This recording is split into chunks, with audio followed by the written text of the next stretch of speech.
So we were asking if you know your nationality according to the Bible. Do you know your nationality? No. Okay, so most of us would say that we are African American or black or Negro or whatever, right? But that's not the proper nationality that we was given, right? Because what language did we speak before the transatlantic slave trade? That's a big question, right? What type of food did we eat before the transatlantic slave trade? Did we have dietary laws? Watch this. Let me show you something. Give me that Jeremiah chapter 17. I'm going to show you something in the Bible. Then we're going to prove to you what your nationality is. All right? If you walk up here, you will see your nationality on this sign. Read. Jeremiah chapter 17 verse 4. Read. And thou even thyself shalt discontinue from thy inheritance that I gave thee. So God said, you so-called blacks, Hispanics, Native American Indians, you're going to discontinue from your true heritage that I gave thee. Now, when I said blacks, Hispanics, and Native Americans, your eyebrows kind of raised up a little bit. We all made up one nation at one point in time, okay? We were one nation at one point in time. You have the northern kingdom of Israel and the southern kingdom of Israel, right? Most of the northern kingdom tribes are your Hispanics and Native American Indians, right? They came over here and they went into slavery 300 years before the southern kingdom of Israel, which is the so-called Negroes, blacks, Jamaicans, and the Haitians, okay? But we have the same bloodline in us. We literally have the same blood. We come from the same forefathers, okay? So keep that in the back of your mind. Read. And thou, even thyself, shalt discontinue from thy inheritance that I gave thee, and I will cause thee to serve thine enemies. Okay, so remember what I said about the so-called Hispanics and Native Americans going into slavery 300 years before the so-called black man, right? But guess what? We the same nation of people. All right, so the big question. Go back to Deuteronomy chapter 28, verse 15. How do we know that we the Israelites? What's your father? Is he a so-called African American? He Native American? That means you come from the tribe of Gad. Right. That's on this sign up here, all right? The Native American Indians descend from the tribe of Gad. That's a mighty nation of people, all right? Read that. Deuteronomy chapter 28 and verse 15. Is your mom from the tribe of Gad as well? Or just your father? She's African American and Native American. Okay, what about her father?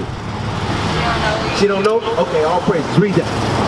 But it shall come to pass, if thou wilt not hearken unto the voice of the Lord thy God, to observe to do all his commandments and his statutes, which I command thee this day, that all these curses shall come upon thee and overtake thee. Okay, so you as a so-called Native American Indian, God said, listen, if you don't listen to what I ask you to do, all these curses will come upon thee and overtake thee, right? Now, I want you to really think on your history, on your family history, all right? Watch this, read. Cursed shalt thou be in the city. How were the so-called Native Americans cursed in the city? They had to be removed from their homes. They were removed from their homes. They were, what do you call that, besieged? They were killed, raped, robbed, murdered. America belonged to the Native American Indians. Right. Now they have portions of this land. Just small portions of this land. Do you understand what I'm saying? That's God's curse according to the Bible, right? So the Native Americans were cursed in the city. Read. And cursed shalt thou be in the field. How were the Native Americans cursed in the field? That's right. They were driven out of their own fields. Their corn, everything was burned up. Their bison was killed. You understand that? The so-called Native Americans were cursed in the field. If you go further south, to South America, they were slaves. The Native Americans became slaves in the strawberry farms. Right. And guess what? The Native Americans were sent to Germany to work in their fields. They were sent to Spain to work in their fields. Do you understand that? So the so-called Native Americans were cursed in the fields. Read. Verse 17. Read. Cursed shall be thy basket and thy store. It says, cursed shall be thy basket and thy store. Now think about the so-called Native Americans today. Even the so-called Seminole Indians, right? Because they're closely, very close relation to Benjamin and Judah. Read that again. Cursed shall be thy basket and thy store. It says, cursed shall be thy basket and thy store. What is this talking about? Give me Haggai chapter 1 verse 6. I'm going to show you something real quick. Cursed shall be thy basket and thy store. Now, keep in the back of your mind that this land was yours at one point in time. It was all yours. Keep that in the back of your mind. Read. Haggai chapter 1 and verse 6. Read. Ye have sown much and bring in little. Now think about the so-called Native Americans. They sold in their own fields and they brought in little. Matter of fact, I remember reading, it was one particular year that they sold corn, they sold all kinds of crops, and the white man came in and took it all.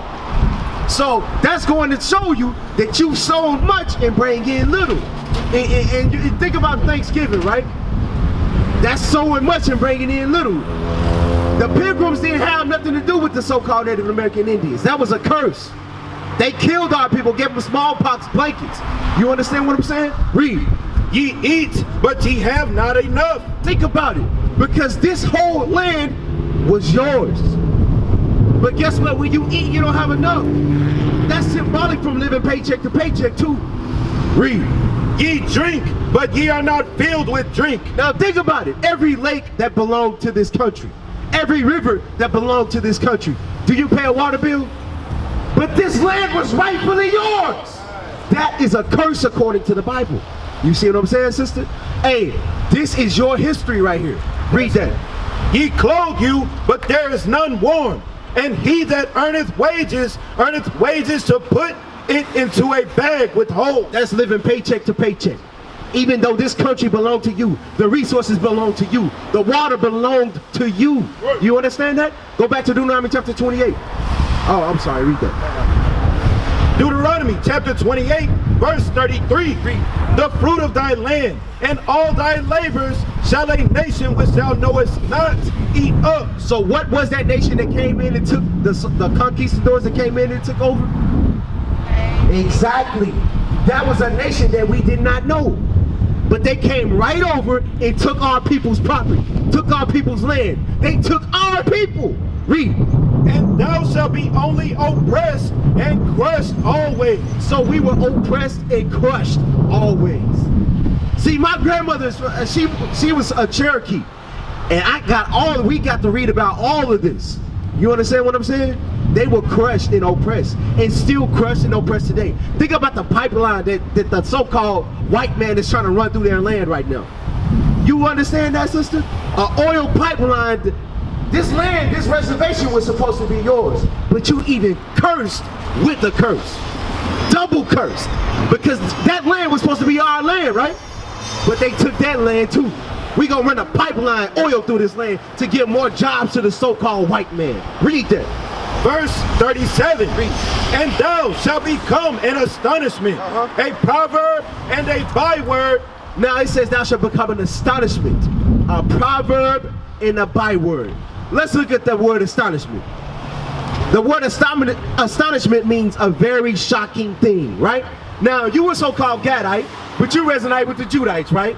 What's so astonishing about our Native American women? Our Judite women, or black women, and Hispanic women? What's that? I can't hear you. Hair and skin, right?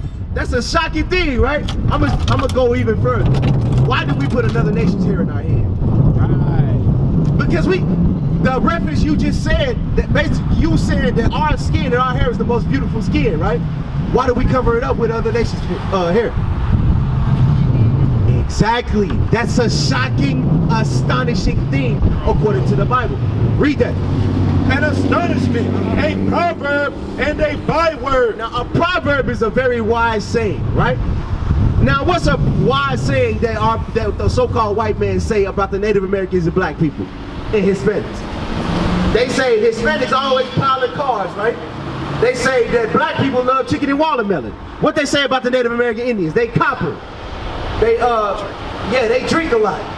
That's what they say about the so-called Native Americans. See what I'm saying? God said there's a proverb that's been placed on your people. That just goes to show you that this is yours. This Bible is yours. Read. And a byword among all nations. Now a byword is any name outside of the name that God gave you. For instance, the word Seminole means runaway slave. That's a byword among our people. You understand what I'm saying? Native American. Hold on, first of all, let's deal with the word American. Amerigo Vespucci. He was an Italian map maker, right? How did you get the name from a white man when you was a so-called Native American?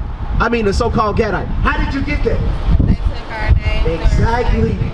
Exactly. You were very smart, sister. Read that again. And a byword among all nations, whether the Lord shall lead thee. Now let me clear something up real quick. Go to verse 68 real quick. Proto Junction, 1802. Highway 161, Proto Junction in North Little Rock. Okay. Read that. Watch this, sister. Read. Deuteronomy chapter 28, verse 68. I said 68, I meant to say 64. Read that.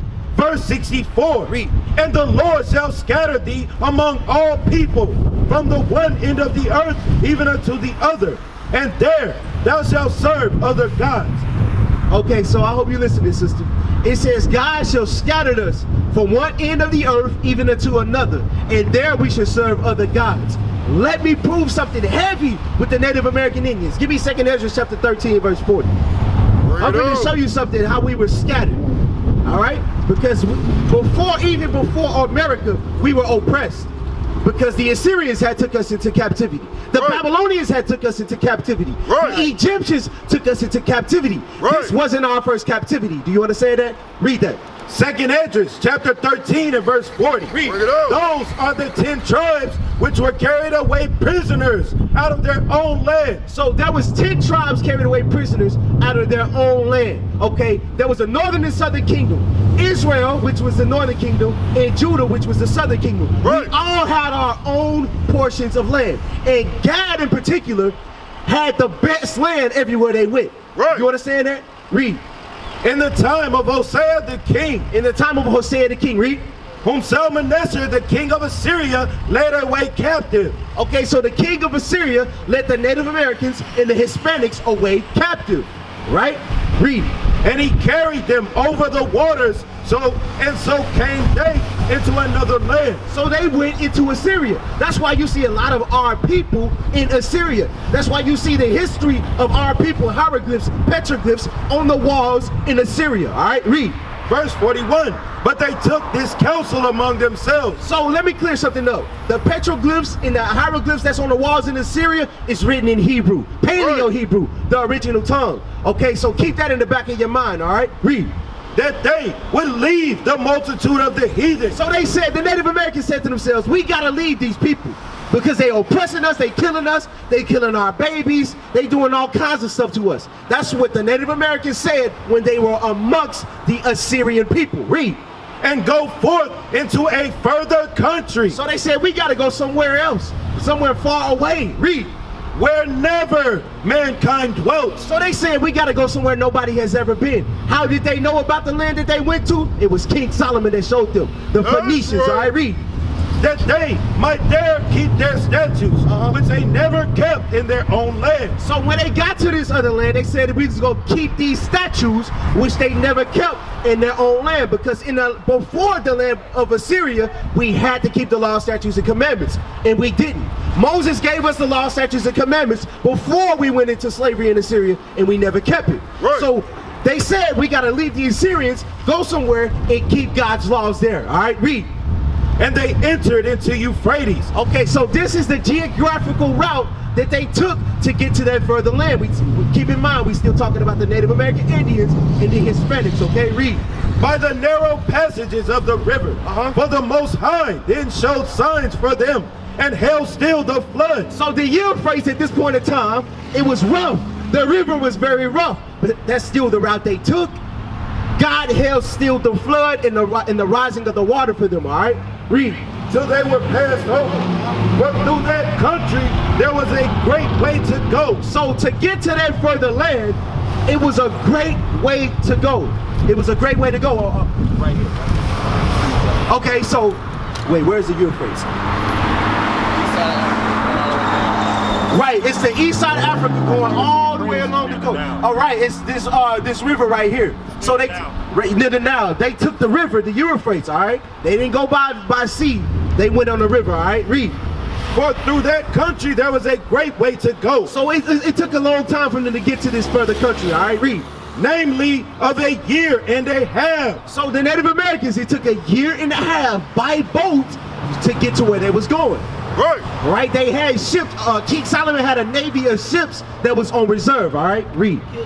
And the same region is called Arsareth. Right. So you know how our people, well, the so-called white men say the Native Americans came here through the Bering Strait, and they descend from Asiatic people. Right? That's a lie. The Bible says that you came through the Euphrates. All right. Right. And even Christopher Columbus knew that.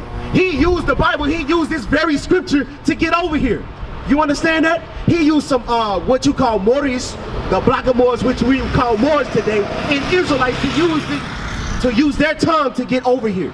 That's exactly what happened. All right, read that again. I'm sorry. Second Esdras, chapter 13, verse 45. For through that country there was a great way to go, namely of a year and a half. So it took a year and a half for them to get here. How did they know to get here? King Solomon. Read. And the same region is called Arsareth. The same region is called what? Arsareth. Now, it says that land that they went to, you listening? The land that they went to that was far away, that took a year and a half to get there, that the geographical route was to go through the Euphrates, was called Arsareth. All right? Now, what is Arsareth? America.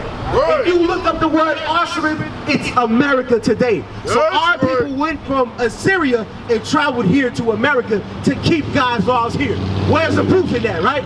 Outside of, because the Bible is all we need. But outside of the Bible, all you got to do is read the lost tribes in the promised land.